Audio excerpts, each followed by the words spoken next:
What if I told you that the greatest slave rebellion in history was led by a man who turned Rome's brutal power against itself?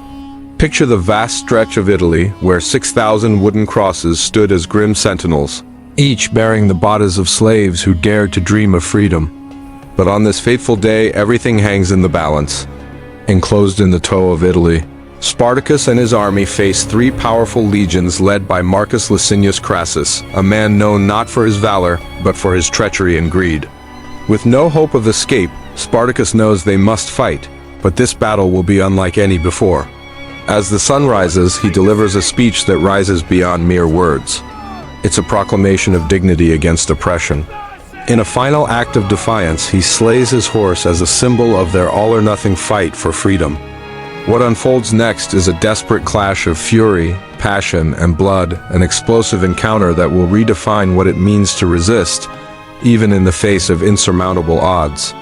Join us as we delve into this epic final battle of Spartacus, where courage collides with despair and the indomitable spirit of a man and his people seeks to shatter the chains of oppression, though victory may come at the highest cost. The legacy he leaves behind will haunt Rome long after the dust of battle settles.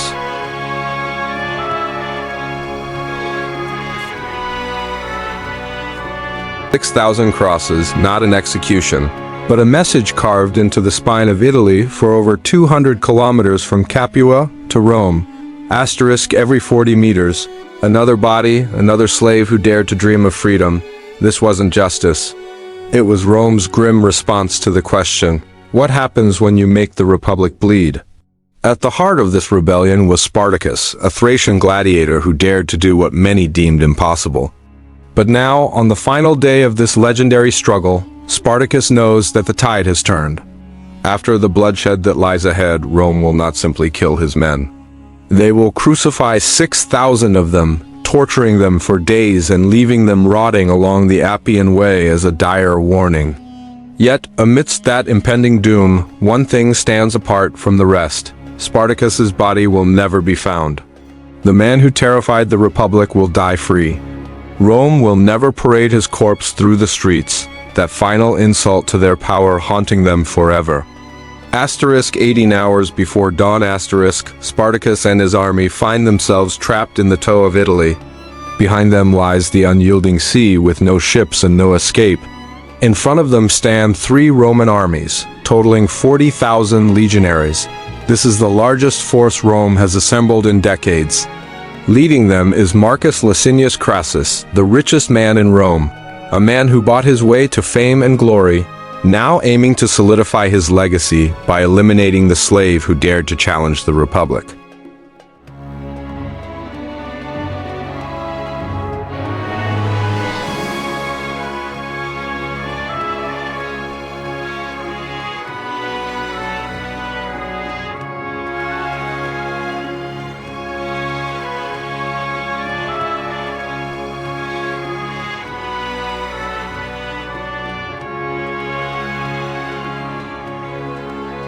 That very night, in Spartacus's camp, his generals gather. They're not seasoned soldiers, but escaped slaves and gladiators, men who learned to kill for entertainment, thrust into a war for their very freedom. They recognize the enormity of the task ahead. Some counsel for negotiation, while others suggest retreating into the mountains. Spartacus understands the harsh reality. Rome does not negotiate with slaves. Rome does not forgive. There is only one choice left: attack at dawn.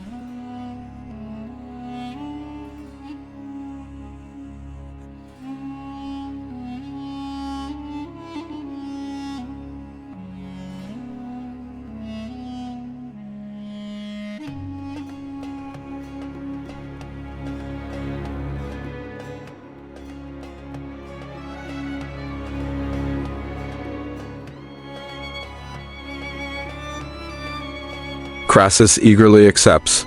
He doesn't spare them, a mere chess piece in his game of power. He sought knowledge from their betrayal, knowing when the attack was coming. Asterisk 6 hours before dawn asterisk, Spartacus lies awake, restless. An unshakable weight hangs over him. This is the end. Thoughts flood his mind about the men he has led, the thousands who believed in the impossible notion that a slave could be free. He reflects on life before he was captured, before he was forced to kill for Roman amusement. He thinks about the inevitable battle of the next day and the fate that awaits them. Dawn, the last dawn. 70,000 men awaken, aware that most of them will not survive to see the setting sun. They are not professional soldiers. Many are farmers who were enslaved, some are gladiators besides Spartacus, while others are mere boys who fled their masters only to find themselves part of an army. They equip themselves with salvaged armor. They hold swords, spears, and farming tools fashioned into weapons, and they await the command to charge. Spartacus does not offer them false hope. He doesn't sugarcoat the truth. They will die today, but they will die fighting, not on their knees, begging for mercy. Rome longs to see them crawl back into their shackles. Instead, Spartacus vows they will make the Romans pay for every inch of ground, proving that slaves can fight fiercely like lions. His speech isn't about victory. It's a declaration of dignity, a choice of how one meets death. Then, in front of 70,000 men, Spartacus takes a step that immortalizes him in legend.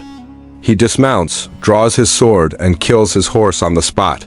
His commanders stare in confusion. The men stand silent. But then the realization dawns, they understand. He's declaring, if we win today, we will have plenty of horses.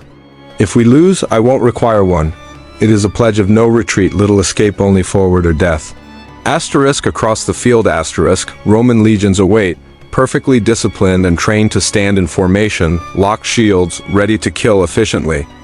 They're not afraid of the slaves, conditioned to see them as inferior animals, with Rome's superiority regarded as divine destiny.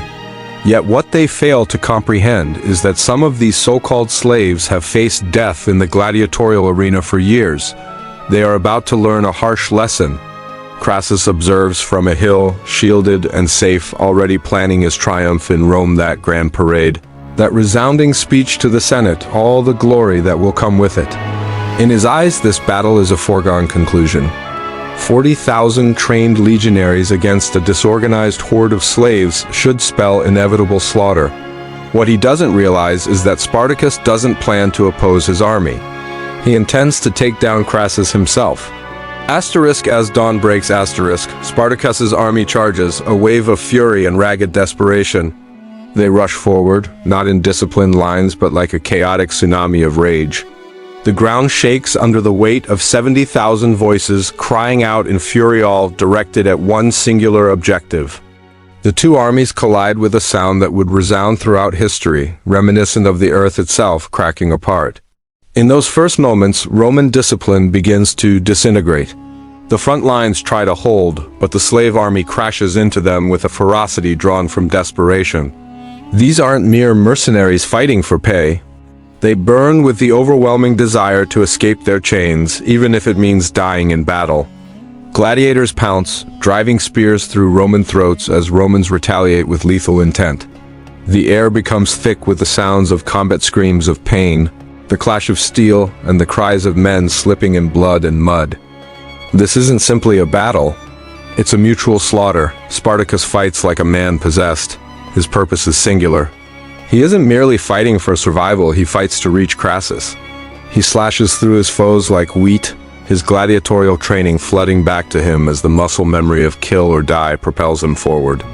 He pushes uphill toward Crassus, believing that if he reaches him, if he can drive a sword through this man who purchased his torment, the legions may falter.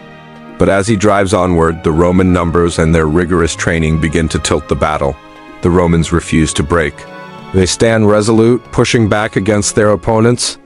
The slave army, under-equipped and fatigued, starts to fracture.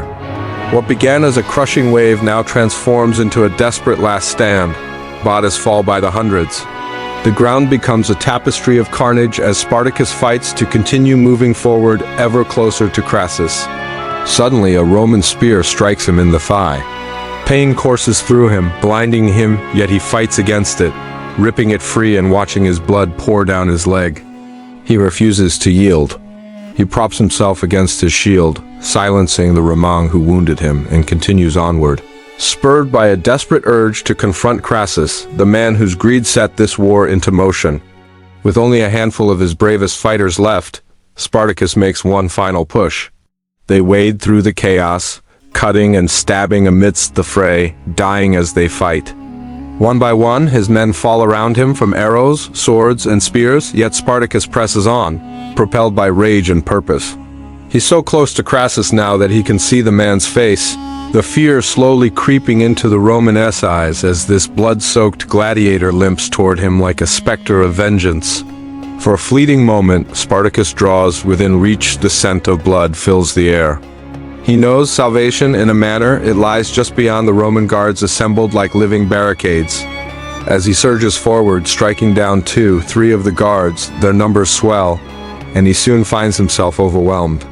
Surrounded by dozens of Roman soldiers armed with swords and spears, Spartacus drops to one knee, exhausted and far too wounded. Yet there is no fear in his eyes when he gazes up at them, only contempt.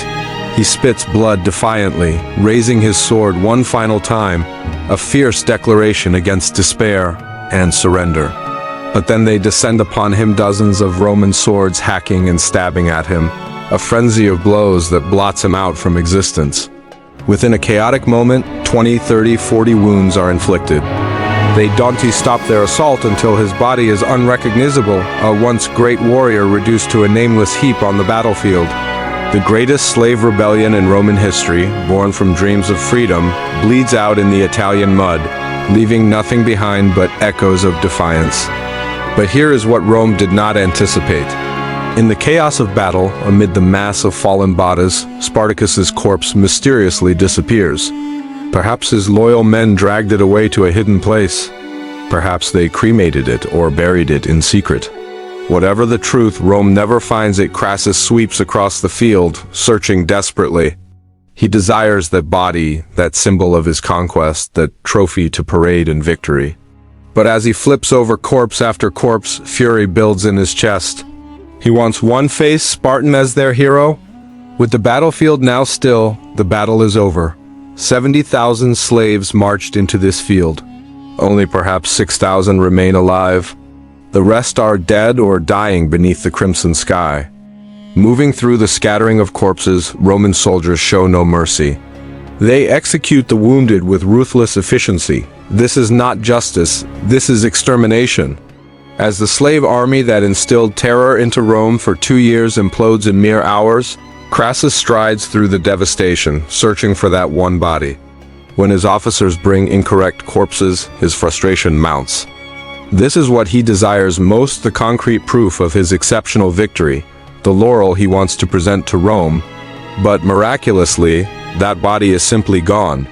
Those 6,000 survivors, now shackled, are marched north toward Rome without any knowledge of the horrors awaiting them. They are about to learn what occurs when you make the Republic bleed. With a final order given from Crassus, there will be no quick execution. There will be no beheading. This is crucifixion, 6,000 men nailed to crosses, left to die slowly along the Appian Way, the main thoroughfare connecting Capua to Rome. Every traveler, every merchant, every citizen will witness and smell the bodies of those who dared to dream of liberation.